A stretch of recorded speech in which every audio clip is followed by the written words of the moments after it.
I actually write jokes backwards. I will write a punchline with no particular setup in mind. I'll just put it on a scrap of paper, and I'll throw that scrap of paper in my fishbowl. I have a fishbowl in my house filled with random punchlines. And every once in a while, I'll shake the bowl, and I'll dig in there and just pull one out and see if I can make that shit work. And I picked one for this special. It's not an easy punchline to pull off. Are you ready? Yeah. Here it goes. The punchline is, so I kicked her in the pussy.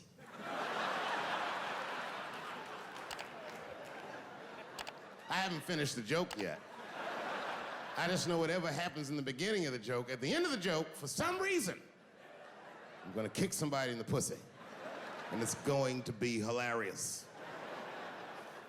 And you know what's weird? I've always been this talented. I can't remember a time when I wasn't. You know, when I was growing up, I was probably about 8 years old, and at the time, we were living in Silver Spring. Yeah. Yes. Whoa, what is this? This is the spring. Dave, you in on this? I'm in. I'll take a sip when you take a sip.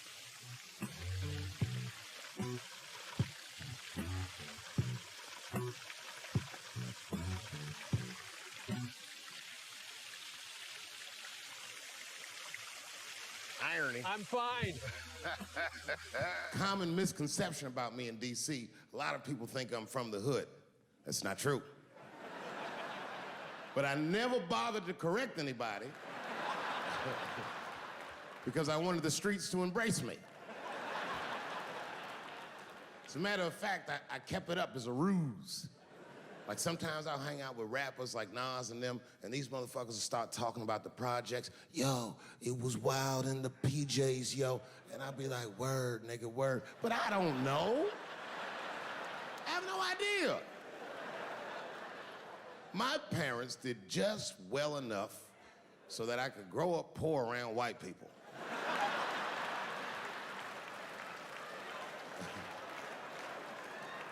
And to be honest, when Nas and them talk about the projects, nigga, I used to get jealous because it sounded fun. Everybody in the projects was poor, and that's fair. But if you were poor in Silver Spring, nigga, it felt like it was only happening to you. Nas does not know the pain of that first sleepover at a white friend's house.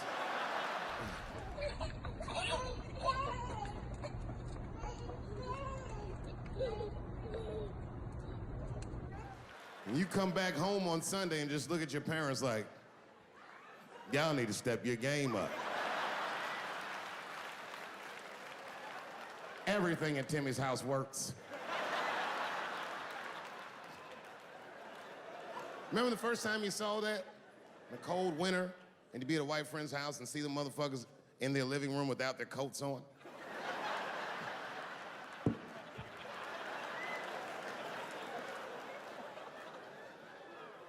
Timmy was one of my first white friends, like, in my life, man. He was a good dude, too. He moved to Silver Spring from Utah, of all places. I guess his family was affiliated with that Mormon church they got down there, and me and him used to hang out. And one day I was at his house, we were just hanging out, and Timmy says, Dave, why don't you stay for dinner tonight? I said, oh, man, I'd love to, but I can't. If I'm not home before dark, my mother will kill me. That was a lie. My mother had several jobs. I hadn't seen her in like 3 or 4 days. And the only reason I lied to Timmy was because at that point in my life, it was my experience that white dinner wasn't delicious.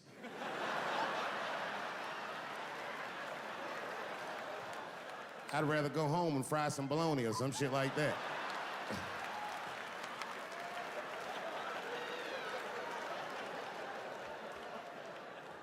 But then old Timmy threw me a curveball I wasn't expecting. He said, oh, it's too bad you can't stay, Dave, because Mom made stovetop stuffing. I said, what the fuck, stovetop? Well, hold on, nigga, let me make some phone calls real quick. What's that great smell? Chicken. Oh, yeah. And stovetop stuffing. Your mom is making stovetop instead of potatoes? The celery, the onions, and all that great stuff? Think I could stay? Sure. Mom, can I eat it too, Miss? Yes, but we're having chicken and stovetop.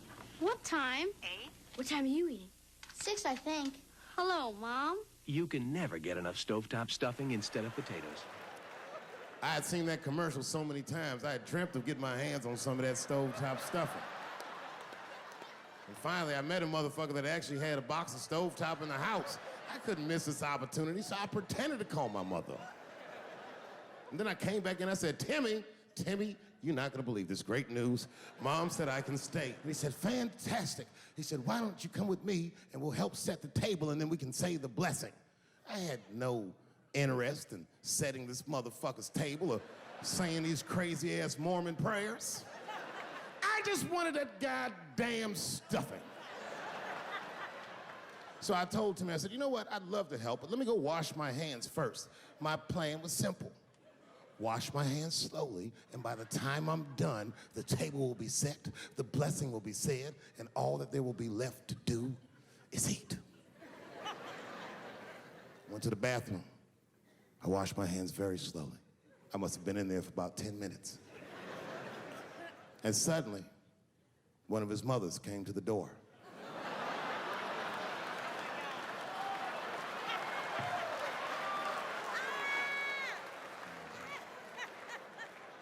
She was like, hi, David, right? I said, yes, ma'am.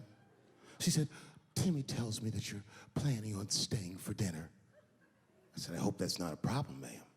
She says, no, it's no problem. In fact, we'd love to have you. It's just that we weren't expecting company.